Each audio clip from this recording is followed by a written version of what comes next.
And welcome to Tabletop Miniatures. Today we're joined by Justin from Ministry of Miniatures. Hello. And today we've got a quality unboxing, but not just an unboxing. There's a bit of a surprise here. You've opened it already. Shh. Is that the surprise? Here we go. This is the T-34 76 medium tank box by Warlord Games. And I'm just tipping, there's a surprising amount of stuff on here actually, isn't there? But this early version of the T-34, the 76 gun, comes in sort of three main types with this. So you've got, first of all, if we have a quick look at what we've got here, we've got the instructions.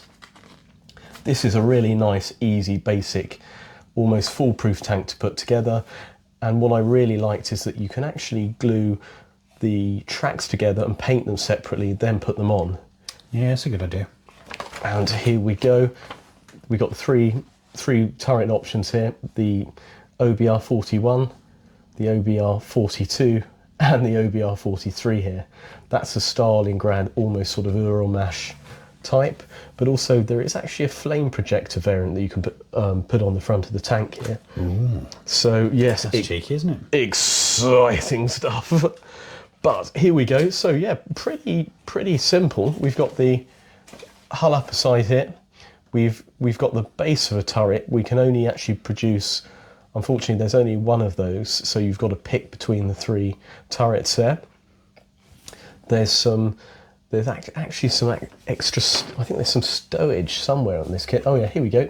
We got some stowage there. Yep. And that's shown on the artwork as well, isn't it? You can see on the back here they've got the boxes on the back. That's it.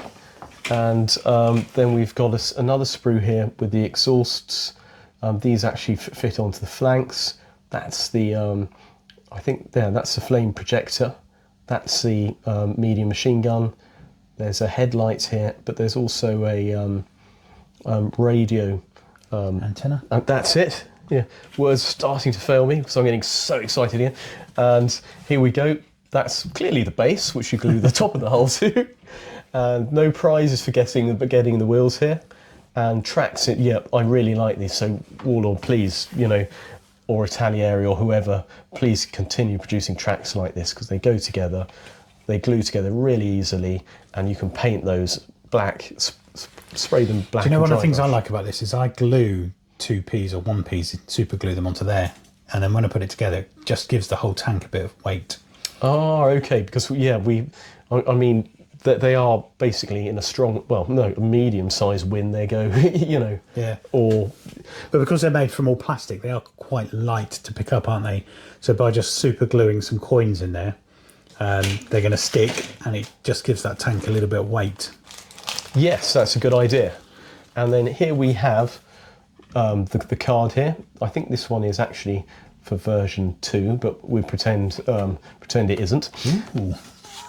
We've also got the decals, which is fantastic, and some quite complex designs there.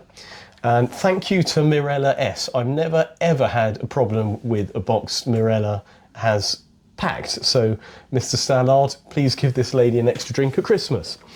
And Justin, I think you put a few of those on my stuff a couple of weeks ago, didn't you? Yes. Yeah, we've got different forms. We've got basically on fire. We've got probably burnt out, and probably. Well, I like to put some of these, if you've got a tank that's immobilised, stick them under the track, because then it just is a visual representation that the tracks aren't going to move. Or, if it's destroyed, you put the flames underneath the hull, between the turret and the hull. I never super glue them, I never glue them down, I just use them as bits to stick on wherever the damage is to the tank that's going to impact it. Yeah, fantastic, nice little touches to show as you outlined the condition. I have actually not just unboxed, but I've got a few in reserve. It's like Blue Peter, isn't it? Here's one you made earlier. That's it.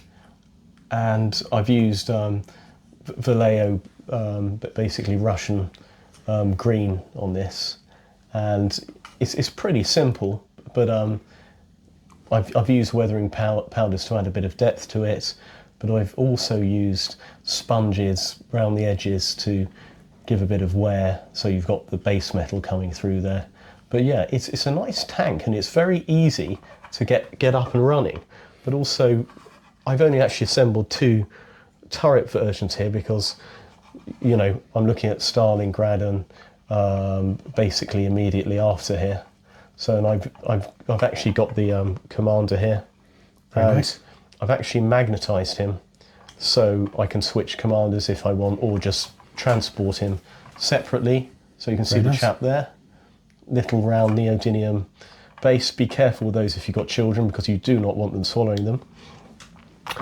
Also, for a bit of fun here, we've got a Stalingrad, here we go, Stalingrad Tractor Factory crew member here, and we've got a second one here as well. So, but I've put them together so it looks like they're communicating. So one's shouting, one, you know, covering, well, making a, what would you call it? Did you put the shells in? And she's going, oh, I knew there was something I forgot. I didn't put any ammo in.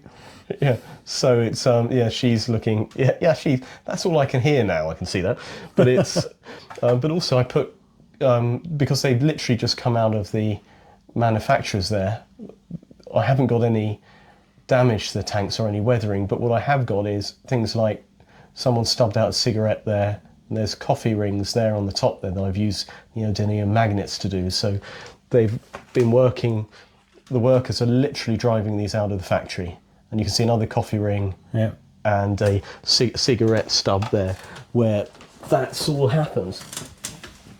But the next miniature we've got here we go, dum dum dum. And we featured this one, well, we featured all of them on a battle reports, haven't we, in Stalingrad? So, you know, all nice, featured, different varieties, different paint jobs. So they just, there's a good variety you can do with those tanks, isn't there? Yes, yeah. So if you want to see them used on the tabletop, check out the Stalingrad battles from the Barbarossa to Berlin campaign on the Ministry of Miniatures. But I got my idea for this chap from reading Osprey's Boy to Panzers. So there we go. If we can come out a bit there, that's great. So because there's all sorts of ideas here.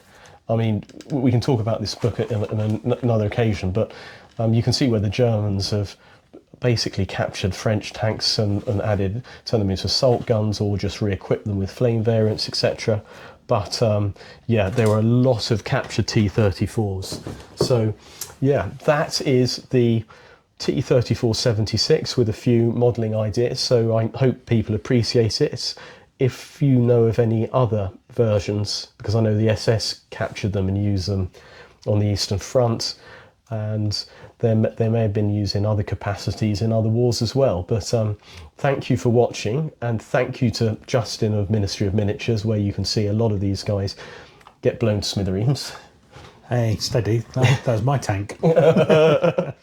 Yeah, and so please like and subscribe, it really helps a lot. And if you've got any unusual ways of putting these guys back together, we'd love to see them. And yeah, check out the later videos. Thank you for watching.